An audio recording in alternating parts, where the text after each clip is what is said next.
Oi, gente, tudo bem? Estamos começando o programa Brasil Consciência dessa semana, uma realização do SINDCT, o sindicato que representa os servidores públicos federais do INPE, do DCTA, do CEMADEM e da Agência Espacial Brasileira. E no programa de hoje, a gente vai mostrar para vocês que o Brasil vai fazer parte de um novo grande laboratório regional na América do Sul. Nós ingressamos num convênio para participar do primeiro laboratório de pesquisa de luz gama da nossa região.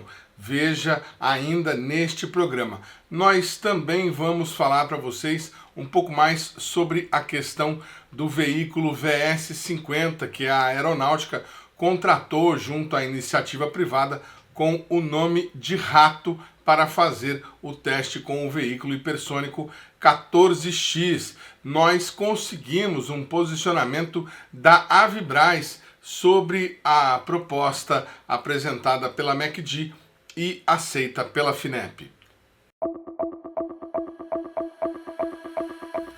Você que acompanha nosso programa sabe que o motor S50 é um motor derivado do projeto do VLS e que vinha sendo desenvolvido pela Avibraz sob concessão do Instituto de Aeronáutica e Espaço do DCTA para a construção do primeiro lançador de satélites brasileiro, o VLM. Antes do lançamento do VLM, porém, é necessária a realização de testes com uma versão menor do VLM, no caso, o VS-50. Como mostramos aqui no nosso programa, a aeronáutica pretendia usar o VS-50 como veículo de testes para um outro projeto, o 14X, veículo hipersônico que o IEAV, Instituto de Estudos Avançados da Aeronáutica em São José dos Campos, vem estudando desde 2008. Na nossa edição de 2 semanas atrás, mostramos que a aeronáutica desistiu do VS-50 como propulsor para o 14X e que agora contratou via FINEP a empresa MECD para fazer um foguete similar e que, segundo a própria MECD, usará o motor que vinha sendo desenvolvido pela Avibraz. Então, o Rato ele tem a felicidade de atacar 2 projetos ao mesmo tempo, 2 projetos estratégicos da Força Aérea.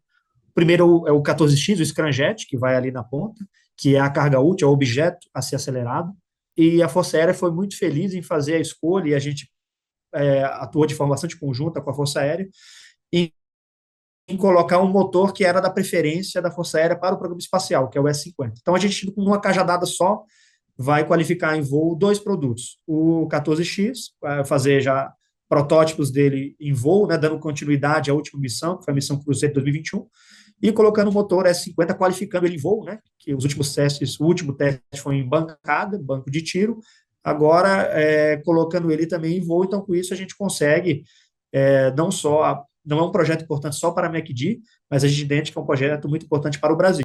O representante da MECD, entrevistado pelo nosso programa, deixou claro que a aprovação da proposta incluía o posicionamento da empresa em ser gestora completamente do projeto, incluindo a construção do próprio motor S-50, e que até equipamentos do IAE que estão na Avibraz atualmente deveriam ser removidos.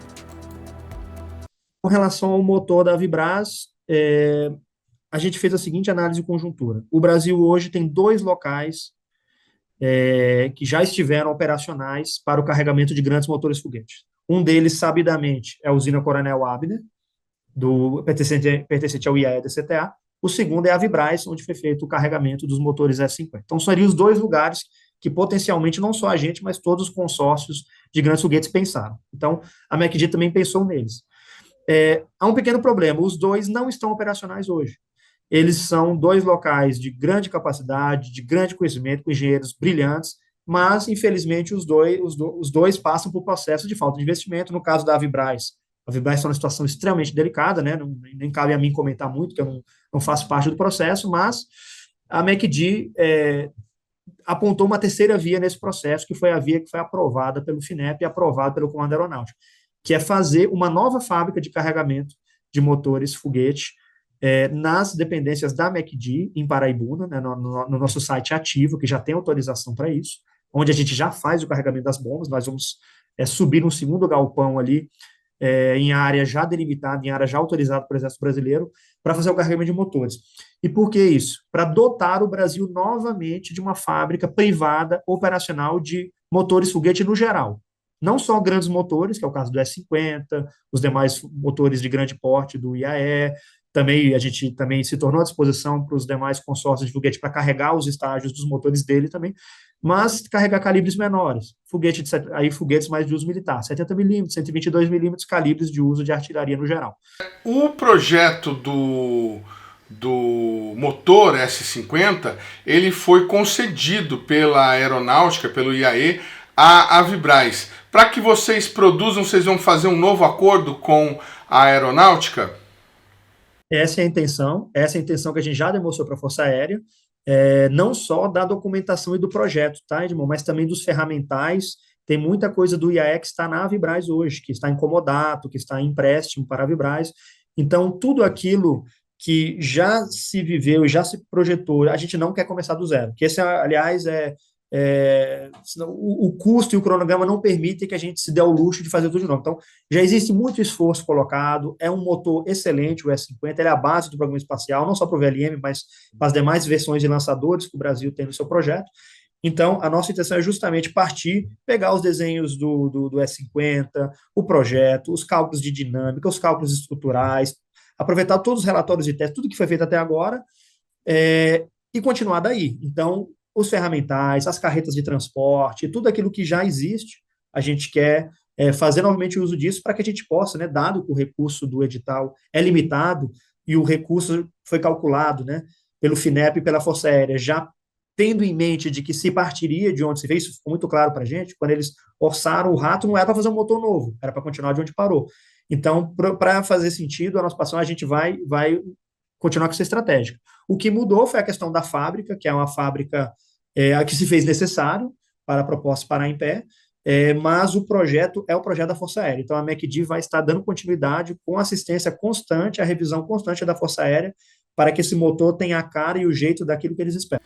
Em nota, a assessoria de imprensa da Avibraz informou que o contrato da empresa com o Instituto de Aeronáutica e Espaço referente à produção do motor foguete S-50 continua em vigor.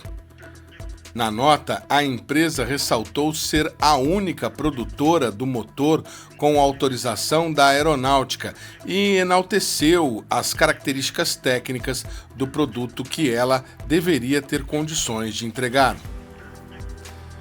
O contrato da Aeronáutica com a Avibraz para o motor S-50 prevê a construção inicial de 6 unidades, que seriam usadas nos testes de bancada, nos testes com o VS-50 e, posteriormente, com o teste final do VLM. Segundo a nota da Avibraz, o motor representa uma etapa determinante para a conclusão do veículo lançador de microsatélites. A Avibraz e a Aeronáutica estão empenhadas em garantir o sucesso do projeto, conclui a nota.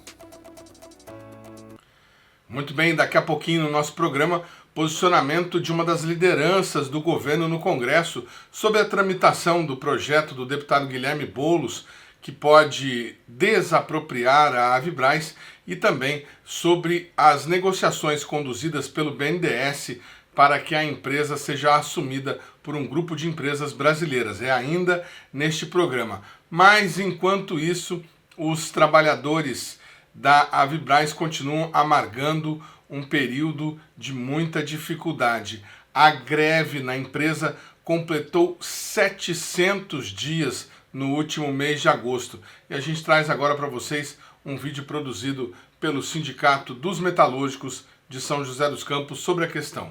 Veja.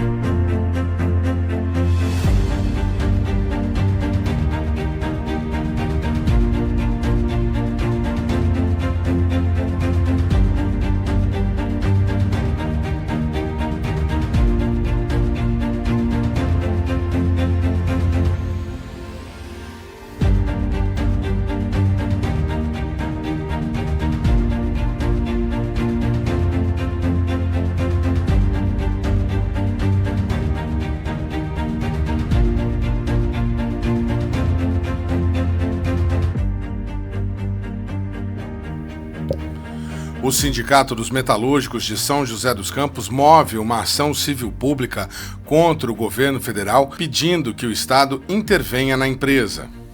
Conforme divulgado pelo Sindimetal no final do mês de agosto, o juiz federal Renato Bart Pires, da Terceira Vara Federal de São José dos Campos, determinou a intimação do governo federal para que ele se pronuncie, na época, em até 72 horas dentro da ação. Para pedir a intervenção federal, o sindicato argumenta que a Avibraz se trata de uma empresa estratégica, essencial para a promoção do desenvolvimento científico e tecnológico brasileiro e fundamental para a segurança e defesa nacional contra atores externos. O governo federal é o maior credor da Avibraz, a quem a empresa deve 396 milhões em razão de dívidas contraídas junto ao BNDES, à FINEP e ao Banco do Brasil. Segundo a ação do sindicato, a intervenção do governo Lula permitiria aporte financeiro na empresa, regularização dos salários atrasados e retomada do processo produtivo. O programa Brasil Consciência vai para um rápido intervalo e, na sequência, a gente traz uma entrevista com um dos líderes do governo no Congresso sobre a situação da Avibraz. Um instante só, não sai daí.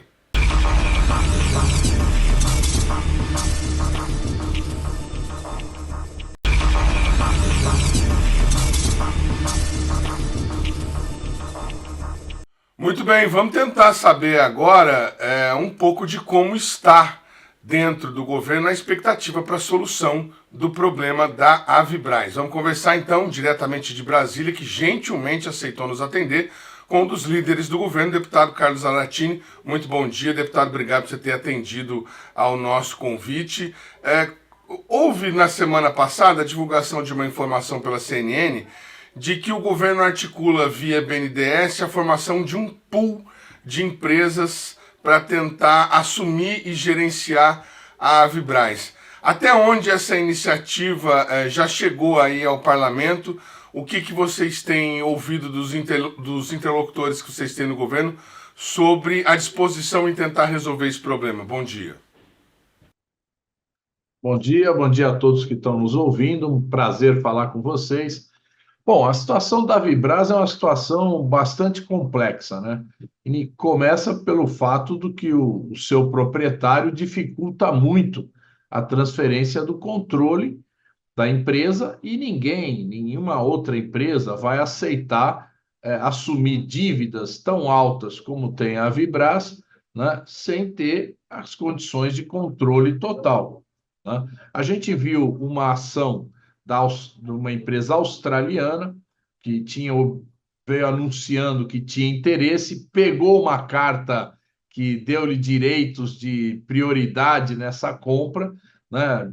Na minha opinião, isso foi uma ação principalmente do lado dos norte-americanos, no sentido de bloquear que outras empresas chegassem, né? Essa empresa australiana não tem condição nenhuma de efetuar essa compra. A gente viu também interesse de uma empresa chinesa em adquirir a Avibraz, né? E isso sim nos pareceu que tinha interesses reais, mas por parte aí entra o jogo geopolítico internacional, né? Porque aí da parte dos norte-americanos tem o interesse contrário, né? De que a China não entre tanto no mercado produtor brasileiro, como detenha uma tecnologia que é uma tecnologia importante, que é a tecnologia que a Avibraz detém, né? A propulsão de mísseis, de foguetes, enfim, todo o sistema que eles já têm conhecimento pleno. E isso, logicamente, entre aspas, veto norte-americano também preocupou os militares brasileiros, que têm uma relação histórica com os Estados Unidos, né? Todas as nossas forças armadas têm uma relação muito umbilical com os militares norte-americanos, né? Isso é uma coisa que, enfim, a gente vai ter que trabalhar muito para que isso seja modificado, né? E nos permita ter um outro nível de abertura. Bom, e a terceira questão é a possibilidade do BNDES capitanear uma série de empresas, né, para que a gente dê o salto à frente e consiga, de fato, recuperar a Vibraz, né? Eu conversei com pessoas representantes de fundos, né, que têm interesse, né, mas o problema todo é garantir o quê? Que, de fato, as compras, né, foram anunciadas, compras do Catar, né, uma compra grande do Catar, uma compra do próprio Exército Brasileiro, sejam garantidas, né? Então, essas compras fariam com que a empresa tivesse condições de produzir e com um destino já garantido, né? Então, principalmente o Exército Brasileiro dando o ok de que estaria efetuando essa compra, que é pequena, mas ela já serviria para reativar. E o Catar dando uma outra garantia de compra também, isso já seria um ponto de partida importante. E teria que haver também algum aporte de capital, né, para que a empresa voltasse a funcionar.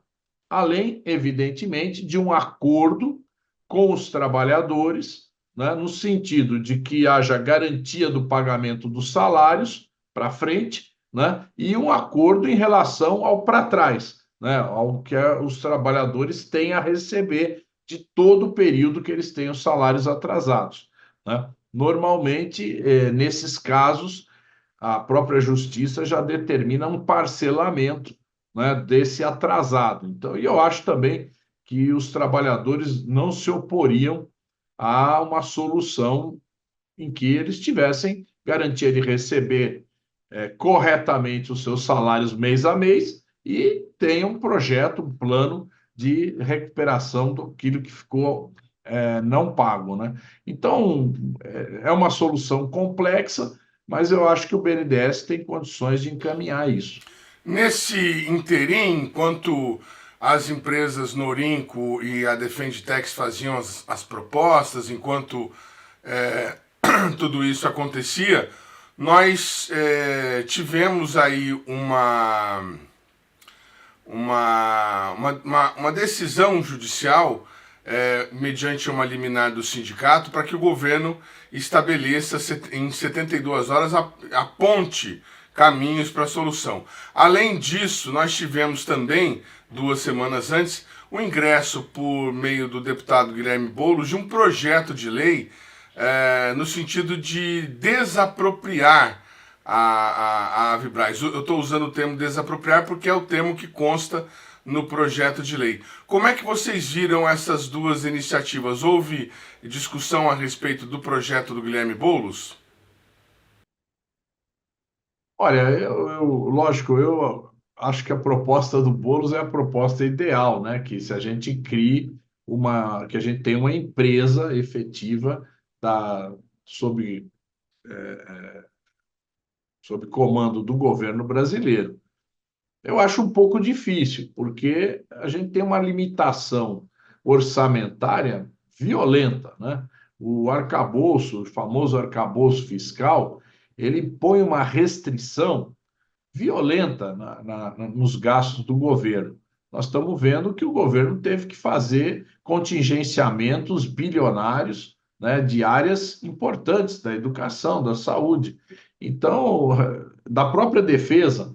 Então, é um pouco, eu acho assim, é um pouco não que eu não sou contra, eu sou a favor, mas eu acho um pouco irreal a gente caminhar por aí agora. Porque nós precisamos de uma solução imediata, a mais imediata possível, porque vai se acumulando um passivo. Então, é necessário resolver esse problema com agilidade. Essa discussão de conseguir recursos para fazer a desapropriação, para fazer o. Porque, lógico, se o governo fizer isso, ele tem que pagar os trabalhadores, né? Ele tem que ter. Então, é lógico que isso vai levar a uma solução que tem que ter disponibilidade de caixa imediata, né? Não me parece que isso seja possível na situação financeira que se encontra o governo. Deputado, o senhor falou na resposta anterior sobre a questão da geopolítica mundial, né? E nesse momento a gente tem o governo brasileiro muito afinado, muito próximo de chegar a um acordo com os indianos para o fornecimento, inclusive, de mísseis, né? E em outra frente, a gente tem o que o senhor chamou de embargo norte-americano para a venda da Avibraz aos chineses. A informação da CNN é que a venda para os chineses não seria positiva, porque depois nós teríamos dificuldade de vender equipamentos bélicos para países que não sejam da OTAN. No caso, o senhor já está colocando uma questão além, né? Não há o interesse dos norte-americanos de que a China esteja aqui dentro do que eles consideram o quintal deles. E para nós, brasileiros, qual que é a opinião do senhor? Qual que é o melhor lado que nós deveríamos estar nessa ultrapolarização que tem se desenhado atualmente no mundo, Estados Unidos e China? Nós já não estamos do lado do chinês? Não, ainda não, né? Nós estamos. O Brasil sempre teve uma diplomacia que buscou sair fora da polarização, né? De ter relações com a China, com a Rússia e com os Estados Unidos, como historicamente sempre teve. A relação com os Estados Unidos é a relação principal do Brasil, pela própria história, pelo fato de que durante décadas a China e a Rússia ficaram distantes do Brasil, né? Agora nós estamos vivendo um novo mundo, uma nova situação, onde, por exemplo, o Brasil participa dos BRICS, com a China e com a Rússia, né? E com a Índia, né? A gente está nos BRICS, então a gente procurou sair fora daquela de ser o quintal americano, tentando construir um mundo multipolar, né? Esse mundo multipolar, o Brasil quer ser, a aspiração do Brasil é estar jogando com todos, né? Não é se alinhar com um lado. No entanto, a situação mundial é de tensionamento, né? A guerra da Ucrânia mostra isso, o que está acontecendo na faixa de Gaza mostra isso, né? Esse esgarçamento, essa polarização que, em boa medida, representa a perda de importância dos Estados Unidos no contexto mundial, dada a ascensão principalmente da China, mas também da Índia, né? E, de certa forma, da Rússia, né? Em terceiro posto. Então, os Estados Unidos tenta restabelecer um novo patamar de relacionamento no mundo. E o Brasil fica no meio, né? Fica ali para onde que vai, todo mundo puxando para um lado e o Brasil tentando manter sua posição de multipolaridade. Nós vamos ter agora no G20 a visita aqui do Xi Jinping, né? Que vai vir aqui exatamente discutir a questão da Rota da Seda, né? A China quer que o Brasil participe da Rota da Seda. Ao mesmo tempo, os Estados Unidos ficam profundamente incomodados com isso.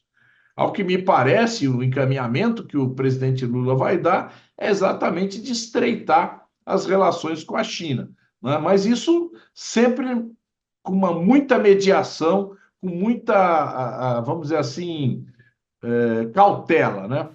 A pergunta que eu fiz ao senhor, deputado, o senhor inclusive mencionou na resposta, é justamente porque o Brasil hoje, além de ser parceiro da China nos BRICS, que tem sido aí um conglomerado alternativo ao FMI, até mais poderoso que o próprio FMI, o Brasil tem na China o seu grande parceiro comercial, né?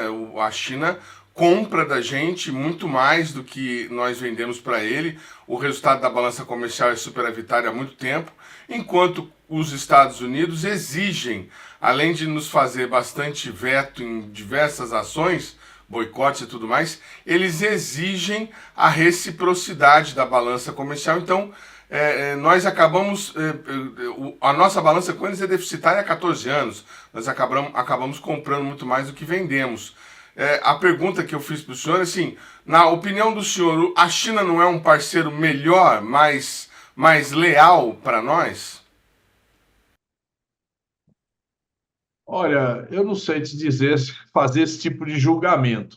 Mas veja bem, a nossa relação com a China, o que a gente vende para a China é produtos primários. Nós estamos vendendo petróleo, nós estamos vendendo soja, nós estamos vendendo ferro, né? São esses, vendemos carne também, né? Mas a gente precisa estabelecer um padrão de relacionamento com a China, né? Onde a gente também possa exportar produtos industriais, né? Nós temos que ter essa condição. Essa condição até agora não está dada, até porque a indústria chinesa está se desenvolvendo tecnologicamente com uma rapidez muito grande, né?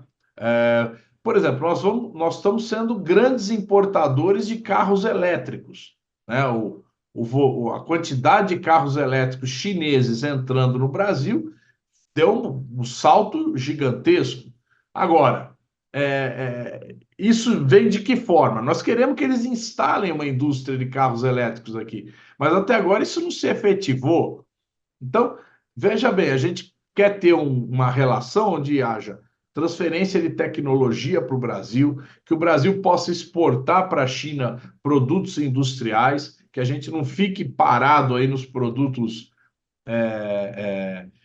de produtos básicos. Então, nós precisamos mudar um pouco esse padrão de relacionamento com a China também, né? Apesar de que o diálogo com a China é um diálogo bom, mas a gente precisa almejar sempre um desenvolvimento tecnológico, um desenvolvimento industrial do nosso país. E a expectativa que vocês têm, que o governo tem, que o governo transmite a vocês no Congresso, é de que essa reunião do G20 pode alavancar isso.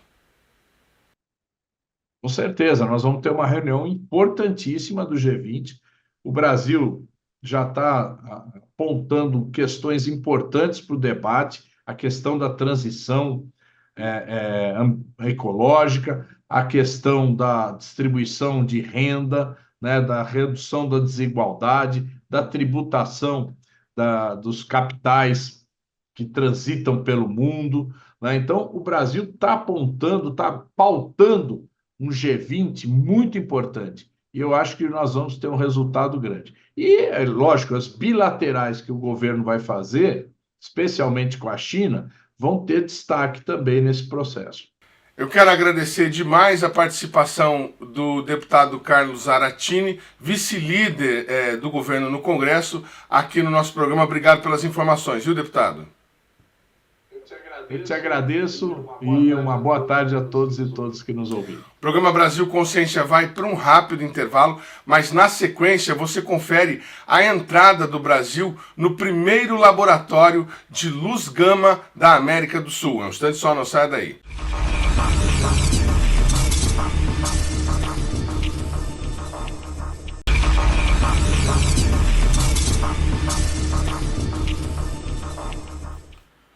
Muito bem, amigo do programa Brasil Consciência, estamos de volta agora para falar sobre esse novo convênio da pesquisa científica brasileira com os demais países da América do Sul. O Brasil vai integrar o primeiro observatório de pesquisas de raios gama do hemisfério.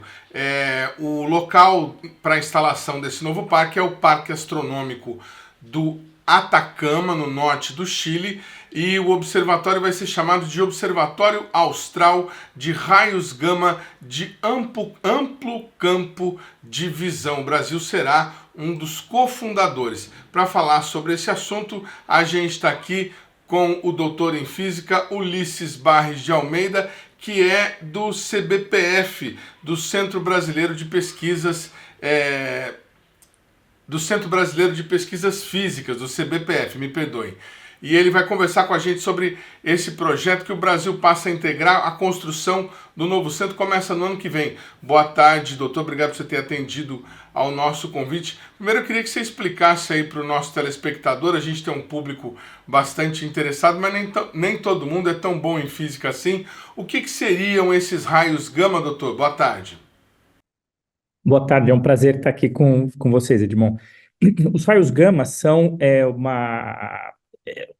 são parte do espectro eletromagnético, eles são a faixa mais energética do espectro eletromagnético, e de fato, os raios gama que a gente estuda com esses observatórios, como o SWGO, que você mencionou, né, que a gente está participando agora, são o tipo de radiação eletromagnética mais energética produzida no universo. Então, nós estamos observando o universo, nós observamos o universo na faixa mais extrema de energia do espectro eletromagnético.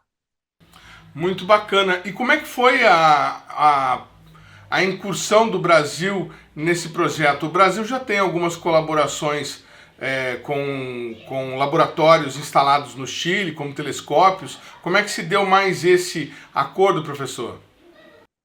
Então, o Brasil tem uma enormidade de convênios e participação em observatórios no Chile, mas também em outros lugares do mundo, né?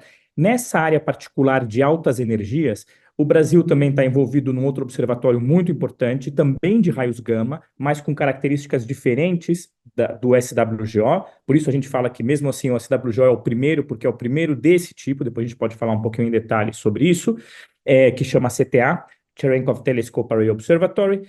Mas o SWGO é um projeto que surgiu nos meados da década passada e foi lentamente gestado, em parte na Europa e em parte no Brasil, no próprio CBPF, através do intercâmbio de pesquisadores italianos e alemães que durante algum tempo vieram para o CBPF, e também portugueses, e começaram a discussão sobre a instalação de um primeiro observatório desse tipo no Hemisfério Sul, né? Até aquela época, mais ou menos em 2015, 2016, quando as conversas começaram sobre esse projeto, estava entrando em operação um observatório americano dessa mesma área no México, que era, de fato, não o pioneiro, mas o primeiro observatório a atingir um nível de sensibilidade que significava muitos resultados científicos, um potencial de grandes resultados científicos. Então, uma segunda geração de instrumento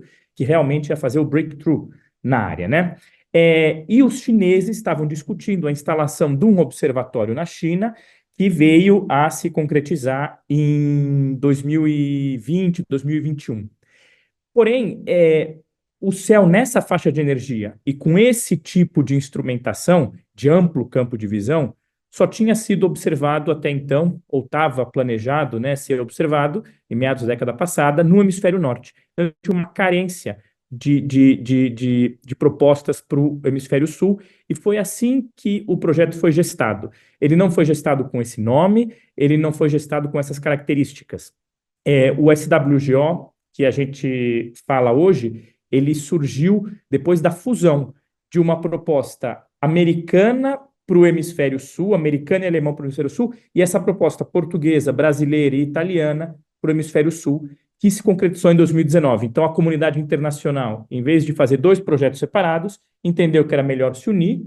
Hoje nós somos 15 países, crescemos muito a partir desses 5 iniciais, e começamos, então, uma colaboração internacional em 2019, que tem crescido ao longo dos últimos anos e agora chega no que a gente diz a conclusão da fase de P&D, de pesquisa e desenvolvimento. Então, o Brasil está envolvido, e o CBPF em particular, desde o germe, né, desde a primeira ideia desse observatório. Muito bacana, e olha algumas características interessantes. O laboratório, o SWGO, como o doutor citou, vai ser instalado numa altitude de 4.770 metros. E o que é interessante que a próxima pergunta que eu gostaria de fazer para o senhor, a gente está aqui inclusive com uma figura colocando na tela nesse momento para o telespectador ver. Este laboratório vai ser dotado de até 5.000 detectores de Cherenkov, só me perdoe se a pronúncia estiver equivocada. E esse laboratório, todo pelas informações que a gente tem, vai ocupar uma área de 1 quilômetro quadrado. Olha que coisa interessante. É uma estrutura considerável. Existe algum similar no mundo, doutor? Então, na verdade, quando a gente começou a discutir a construção do SWGO, o nosso paradigma era o Observatório Americano no México, que eu comentei inicialmente, que chama HAWC, que é um observatório de menor escala do que essa que você descreveu que o SWGO vai ser.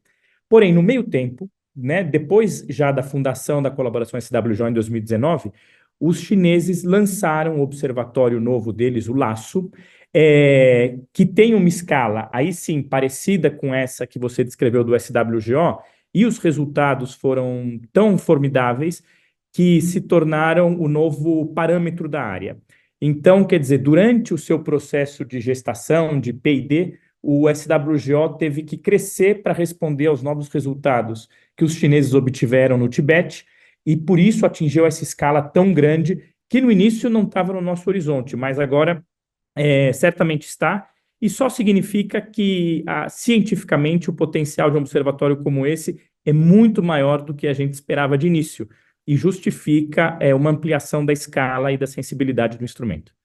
As informações que eu tenho são de que o laboratório vai custar, tem um custo estimado de 60 milhões de dólares e que a parte brasileira está sendo financiado. O nosso partícipe na iniciativa é o CBPF, mas com parceria do Laboratório de Instrumentação e Física Experimental de Partículas, o LIP de Portugal, e tem financiamento, a iniciativa do MCTI e da FAPERJ, a Fundação Carlos Chaga Filho de Amparo à Pesquisa do Rio de Janeiro. A construção começa no ano que vem, doutor, e como é que vai funcionar essa parceria? Vai ser como, por exemplo, com o uso dos telescópios, o pesquisador brasileiro vai poder reservar algum horário, algum dia para ele participar? Então, na verdade, esse observatório é um pouco diferente dos telescópios tradicionais, né? A primeira coisa, ele não é um observatório de apontamento, ou seja, um telescópio que você direciona para uma fonte específica. Ele é o que a gente chama de um observatório de varredura, mas mais especificamente ainda um observatório de trânsito, ou seja, ele fica parado, os detetores ficam parados, observando sempre a mesma posição no céu, que basicamente é praticamente todo o céu visível da localização que ele está, e vai coletando a informação conforme o dia vai passando e o céu vai passando em cima do observatório. Então, a cada dia, ele revisita as mesmas regiões do céu, integrando continuamente o sinal. Por isso, não é necessário que o pesquisador decida que parte do céu observar ou reserve um tempo. Os dados simplesmente vão sendo acumulados ao longo do tempo. É um mecanismo de observação bastante passivo. Então, nesse sentido, ele envolve muito menos a interação de um operador, mas ele adquire dados continuamente que depois são analisados, são arquivados e são analisados conforme o interesse dos pesquisadores. Uma grande máquina de produção de dados de ciência básica, o senhor diria? Muitos dados, muitos dados. A quantidade de dados desses observatórios são muito grandes. É um observatório da escala de terabytes, de vários terabytes por ano, de dados já processados. O senhor me perdoe, para a gente que é leigo, que tipo de aplicação esses dados têm? Que tipo de informação vocês conseguem tirar? Dá para ver origem do universo? Dá para pesquisar matéria escura? O que vocês pretendem fazer com isso? O portfólio científico do SWGO e dos observatórios Gama desse tipo, né, de energia extrema, é muito amplo. Basicamente, o que está por detrás da física que a gente vai observar, da física da produção dos raios gama, é o que a gente chama de raios cósmicos, que são partículas elementares da física, por exemplo, prótons, fragmentos nucleares, elétrons, muito energéticos, que são acelerados nos processos astrofísicos mais extremos. Explosão de estrelas, vizinhanças de buracos negros, colapsos estelares, ou seja, os fenômenos mais dramáticos que você tem no universo, ou quando esses fragmentos nucleares ou partículas interagem e colidem com matéria que está no cosmos, ou seja, em nuvens moleculares, ou em regiões em torno das fontes que aceleram eles, e produzem como se fosse processos físicos como nos aceleradores de partículas, né? Todos esses processos, eles geram sinais em raios gama. Então, quando a gente observa os raios gama, a gente está traçando as populações de partículas energéticas do universo, as partículas mais energéticas do universo. E por que elas são importantes? Porque essas partículas só podem se originar, como eu disse, em sistemas muito extremos, em condições astrofísicas muito extremas. Então, eles são diagnósticos dessas regiões extremas do universo. Como eu falei, é um número muito grande de objetos que tem a possibilidade, com diferentes mecanismos, acelerar e produzir essas partículas de alta energia, seja na galáxia como fora dela. Mas o que eles têm em comum é isso, são os fenômenos astrofísicos catastróficos mais energéticos do cosmos. E é isso que a gente busca. É claro, você mencionou também matéria escura. Matéria escura é uma outra meta importante do SWGO, e o SWGO vai ser um observatório capaz de buscar sinais de matéria escura com muita sensibilidade. Como isso? Porque os modelos teóricos que preveem o que seja matéria escura, que é algo ainda desconhecido dos físicos, mas existem muitos modelos, alguns deles preveem que as partículas que compõem a matéria escura podem decair ou interagir e gerar, como resultado dessa interação, sinais em raios gama. Então, se esses modelos estiverem corretos e o SWGO tiver a sensibilidade suficiente para detectar, ele vai poder buscar os sinais de raios gama em regiões como, por exemplo, o centro da galáxia. E é por isso que é importante que ele esteja no hemisfério sul, porque o centro da galáxia, que é uma das fontes mais interessantes em termos de processos astrofísicos extremos, mas também para buscar sinal de matéria escura, só é visível do hemisfério sul. Então, realmente, a gente vai abrir uma nova janela astrofísica, que eu diria que é a última janela astrofísica a ser aberta, porque é uma energia extrema, que só foi observada até agora pelos chineses no observatório LASSO, a faixa de energia de peta-electron-volts, e nós vamos observá-la pela primeira vez do hemisfério sul, o que nunca foi feito. Então, de fato, é uma nova janela astronômica. A gente vai observar um céu que nunca ninguém observou antes. A gente espera muitas descobertas por isso. Para quem está em casa curioso com esse ramo de pesquisa, onde estão os principais grupos de pesquisa dessa área no Brasil hoje, antes de ter esse novo laboratório? Então, os principais grupos, tem vários grupos espalhados, estão muito concentrados no eixo Rio-São Paulo, né? Pesquisadores da USP, a USP Capital, a USP de São Carlos, o CBPF no Rio de Janeiro, mas tem diversos outros grupos no Paraná, no Nordeste, outros lugares no interior de São Paulo que também participam dessa área de raios gama. Então, quer dizer, é uma área que tem já um contingente bastante importante de pesquisadores brasileiros e que com o SWGO a gente espera que cresça mais ainda. A produção científica, imagino que deve ser bastante relativa, bastante coisa publicada por brasileiros. É muito consistente a publicação nessa área pelos brasileiros, seja do ponto de vista experimental, quanto do ponto de vista teórico. Hoje o Brasil também produz instrumentação, nós desenvolvemos detetores para esse observatório, outros grupos desenvolvem também instrumentação para outros experimentos relacionados, né, à área. Então, não só produção científica pura, digamos assim, resultados científicos, mas também instrumentação científica que depois tem spin-offs com a indústria, envolvem a indústria, o que significa um alto grau de maturidade da comunidade. Interessante, o senhor falou, os detetores desse laboratório que vai começar a ser construído, esse novo laboratório, vão ser feitos aqui também?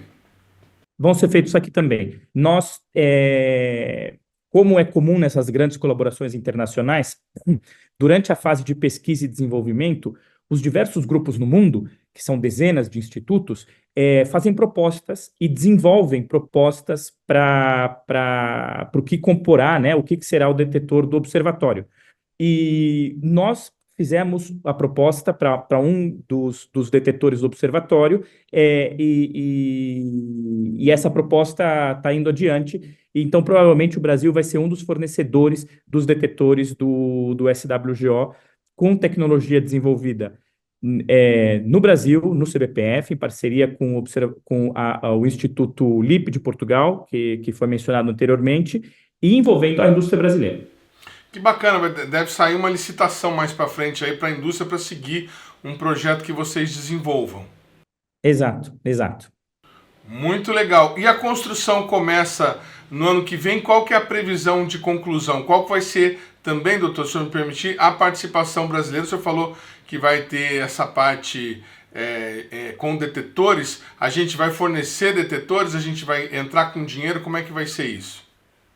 Então, agora nós estamos no momento de finalizar o P&D do observatório, então nós decidimos o sítio de instalação, nós temos que consolidar a tecnologia que vai ser usada, então definir exatamente as características dos detetores, os tipos de detetores que vão ser admitidos no observatório, né, na sua forma final. Obviamente sempre tem ajustes depois, porque as coisas têm que ser testadas em altitude, né, por enquanto são desenvolvimentos de laboratório, mas a cara geral do observatório vai ser definida, e vai se começar o processo de pedido de financiamento, que todos os países membros vão fazer em paralelo, e é um processo longo, de meses, muitos meses, às vezes até alguns anos, para os recursos serem conseguidos. O que significa que ano que vem, provavelmente, o SWJ deve começar com uma pequena célula de testes, o que a gente chama de rede de engenharia, ou seja, alguns detetores que vão formar um pequeno núcleo para a gente testar que o observatório, os detetores respondem no sítio, tal como no observatório e tal como previsto nas simulações de computação, né? Nas simulações computacionais que são feitas para prever o comportamento do instrumento. Então, enquanto a gente pede recursos grandes para a construção, faz-se esse array de engenharia, essa rede de engenharia, para ajustar os detalhes do instrumento. Uma vez comecem a chegar os recursos importantes, né, para a construção, e a gente fala de muitos milhões, dezenas de milhões de dólares dos diversos países envolvidos, aí começa-se a construção para valer, né? O que não significa também que se constrói o observatório todo de uma vez. Às vezes o fluxo de recursos é tal que você constrói ele em fases, em estágios, sempre, claro, com objetivos científicos claros e relevantes em cada uma. Mas o que pode se dizer é que o SWJ deve começar em 2026, e a construção séria, né? Então, o array de engenharia ano que vem e a construção do observatório em si em 2026. E essa construção deve levar alguma coisa entre 3 e 4 anos. Ou seja, em 2030 a gente esperaria ter um array bastante consistente para fazer descobertas relevantes, né? Essa é a ideia. Nossa, eu quero agradecer demais aí a participação do Ulisses Barres de Almeida, do CBPF. Muito obrigado pelas informações, essa informação quentíssima aí, recente o anúncio, e sucesso para vocês aí na empreitada. Espero que a gente se fale mais vezes para ir acompanhando a evolução. Muito obrigado, viu? Eu que agradeço e estou sempre à disposição, é um prazer. O programa Brasil Consciência dessa semana vai ficando por aqui. Você que quiser conferir os demais programas produzidos por nós, estão aí na tela nesse momento os nossos endereços. Nosso e-mail é sempre o caminho para você puxar a nossa orelha. A gente volta na semana que vem com mais uma atração inédita. Tchau, gente. Um abraço.